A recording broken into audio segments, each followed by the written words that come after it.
Hi, I'm Kristen Schweitzer, Director of Wholesale Sales at Sprague Energy. And I'm Joel Williams, Director of Refined Product Sales here at Sprague Energy. Welcome to Sprague's weekly Refined Products Review, where we share what's moving the market and insights to what we see every day. So, since last week, right, the 60-day MOU has expired as of yesterday. We're filming on Tuesday. Things feel quite stalled with the U.S. and Iran. What it looks like we're kind of settling into this economic warfare. We talked about that earlier, and you know, Trump says he's going to ratchet that up. It is a very effective tool. Unfortunately, as a tool, it can take some time. When we say ratchet it up, I think what we mean is that economic warfare it's pretty simple. You're trying to stop any money from going in goods from going in, and any goods going out that would bring that money in. And so, what we're looking up to step, as the U.S. looks to step that up, you say, what does that look like? Well, right now there's obviously the naval blockade. So naval blockade, you're trying to keep any waterborne goods coming in and any waterborne goods going out. And now you're talking more of a landlock potential. I think they'll take a look and see what can the U.S. do with its allies and the neighbors around Iran to continue to isolate them. But yeah, I mean, ultimately it becomes about economic isolation. We know Iran is a major exporter and a major importer. They don't necessarily have everything they need in their country to be self-sustainable. So by blocking that stuff from getting in and out, they can create quite a big headache. What is the significance? I've also seen and heard that Oman is being targeted, right? That if Oman doesn't support the United States in some way or stand down, that we will also be attacking them. Yeah, I mean, it's hard to say. I mean, this administration has made some pretty, you know, significant threats against many different people in the region as this has gone on. And the Oman, I think it's just, again, it's Trump saying to stay in line, make sure you're still on the U.S.'s side, make sure we're working towards getting this Strait open, make sure we're working towards supporting diplomacy in a productive way. That, and by productive, I mean, Trump wants it supported in a way that gives the best outcome for the United States. Well, in the U.S., last week, rig count went up. I think only by one, but it's back at its highest levels in the last year or more. Refineries are running at full throttle, right, producing as much as we can to meet the global need for what's ongoing. Stocks are still low globally. What and when are those going to start to be replenished? Yeah, I mean, that's four major questions kind of packed into one. So I guess let's kind of deconstruct that and we'll take a look at each of those components. I mean, we can start by talking about the rig count. Talk about that. Obviously, oil is what, $85, $90 a barrel right now. It's very lucrative to take it out of the ground. So anyone in the US that can pull it out of the ground, or anyone in the world that can pull it out of the ground and get it to market, is going to be doing that right now. So yeah, the rig count is up a little bit, and these rigs are going as hard as they can. That makes a ton of sense. But we're kind of also capped there, because remember, it is, if you have a rig that is available right now that can pump oil, get as much as you can and sell it. What you got to be careful about is, do you want to really be drilling? Drilling takes months, years, depending on where you're at in the cycle, to actually get that oil to market. And I think that there still is a big market acknowledgement that on the backside of this, crude prices are going to fall drastically. OPEC and the UAE, as we've talked about before, are all dying to get back market share, and they can pull it out cheaper than anyone. So do you really want to invest, millions, billions of dollars into increased, drilling capacity, knowing that prices could be back below 60, could be down to $40 a barrel? I mean, no one knows, but I mean, if the Saudis really get aggressive, on the backside of this, and we see demand destruction come from this, you could be back down that level, and all of a sudden the economics of those projects fall apart. So, that was the one big thing. I think, what else? Refinings. So you asked about the refining. You said, I think, that we were really running at capacity. Yeah, and then there's no question that's happening right now. I mean, the U.S. refineries are running at full capacity, trying to meet the world demand. We've seen the Russian refineries are down. We've talked about that a lot. Another thing we haven't talked about a ton that I think is important on the refining side is that China actually has quite a bit of, you alluded to China elsewhere in your question, but China has quite a bit of spare refining capacity right now that isn't running. Yeah. And so the real question becomes, is kind of like, why isn't that? It's so lucrative. Well, there's a couple of things that go into that. One is that I think China really, again, it's hard to tell, first of all, let's say that. Anything we talk about with China is very much speculation. But when you look at it, they are conserving their crude. And then, but if you look at the refineries in specific, you'd say, all right, well, crack spreads are huge. Why aren't you doing it? Well, they're huge if you have access to the free market.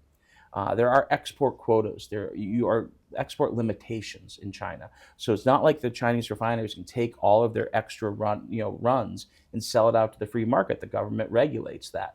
So if you don't have access to that huge crack spread, you can't get it.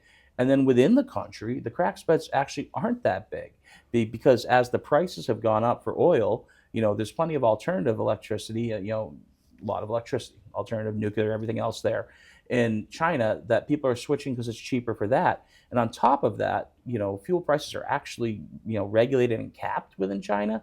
So now you have, you think about your crude goes way up because China has no impact over the price of crude coming from the Middle East, but they have price about what you can price your refined products for within the country. So if you are now not making much money, they're going into turnaround, they're turning off, they're doing maintenance, and then they can't get to export. So there's really kind of an interesting thing there.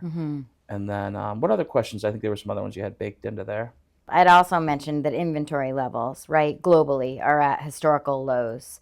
When might the countries across the world start to replenish? Is that a bullish thing? Yeah, I mean, inventory levels are extremely low, and this is a challenge. We look at the U.S. I mean, our distillate inventories are at an all-time low, or at least the low from what we've seen in the modern times. It hasn't been this low in quite a while. And what we would normally see is that really over the next 2 months, we would see those inventory levels generally, historically, rise by 10 to 15%. That's kind of the late summer. The driving season's largely over. We're coming into the distillate, into the heating season. People start to build that inventory as well as we're coming into the turnaround season generally. And so you see that 10 to 50% build. We're already low and we've been going down. So the big question for us, and we'll have to watch the DOEs the next 2 months largely, is can we reverse that and actually get that build that we normally have? If that build doesn't come, it could be a major problem. So we'll have to kind of wait and see where that comes in at. When you're talking globally, I mean, there are two types of people who can decide to increase inventories. There's commercial inventories and then there's government inventories. Commercially, I mean, you see the backwardation in the market. It's hard to imagine that anyone is going to be commercially building inventory at this point. It just, the financial punishment from doing so makes no sense. And so the market's saying you can't build inventory.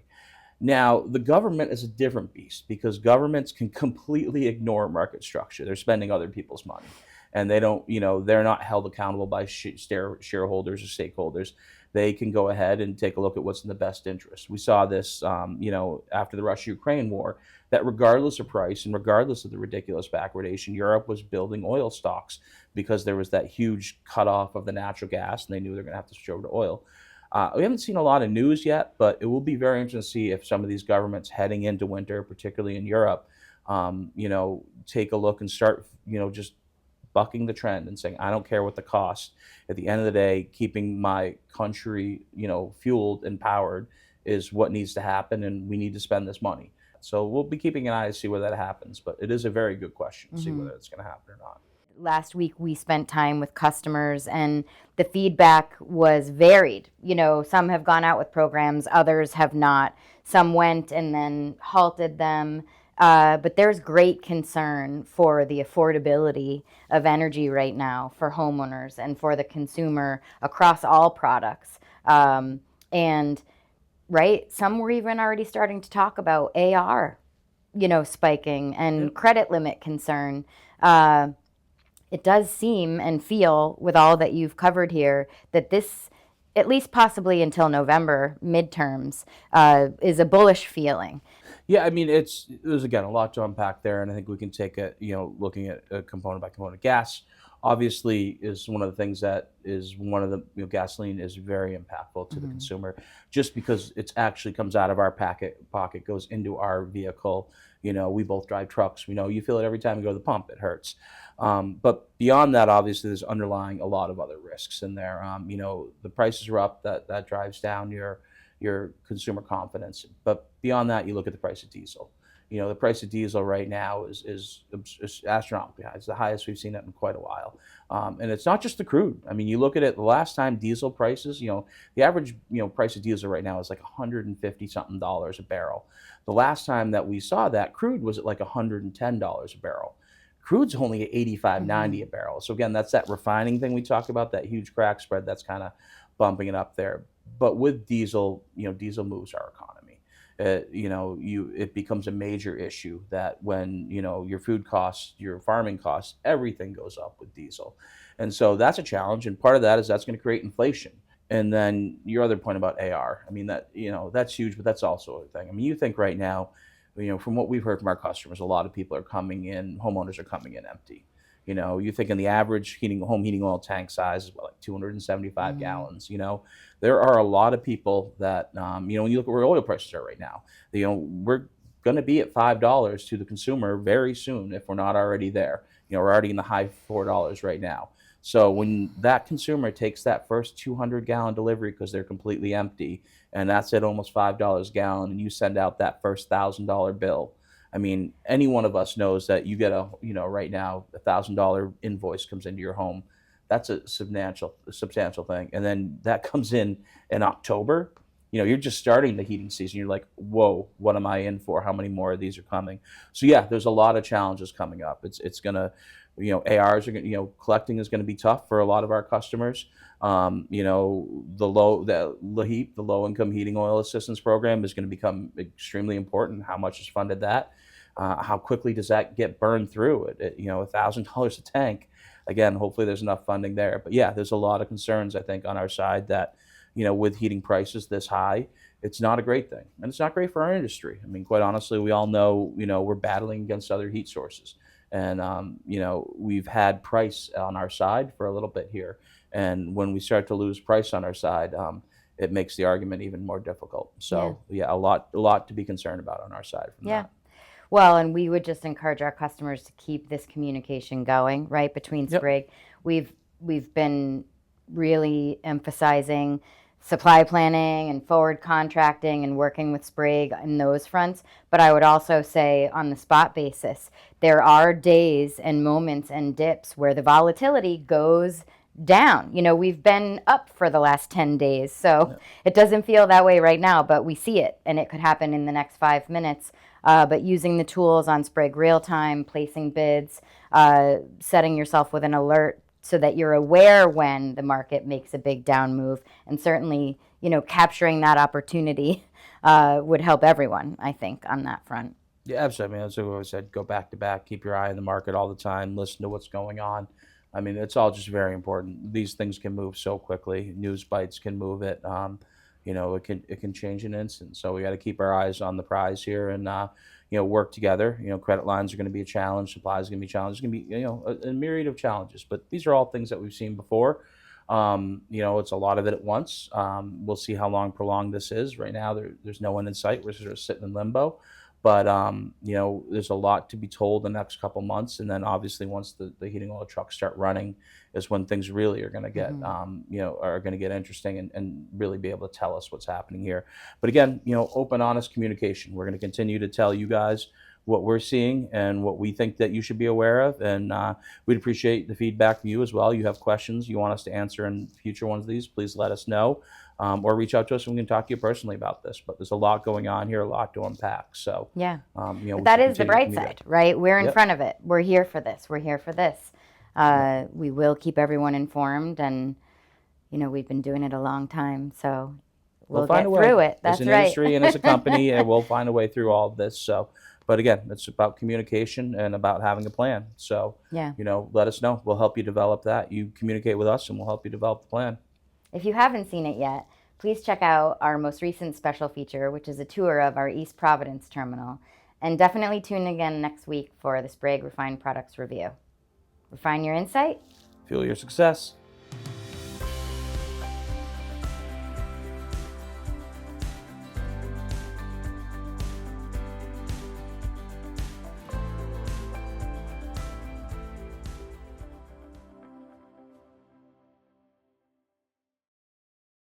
Ow. Oh, right. Remember, Last time I had my arms like this, and Amy was like, "Put your arms down," and she was right. There you go. Yeah. Dude, it looks like you're being possessive over your chair. I was. I never look relaxed. If you haven't checked it out yet, be sure to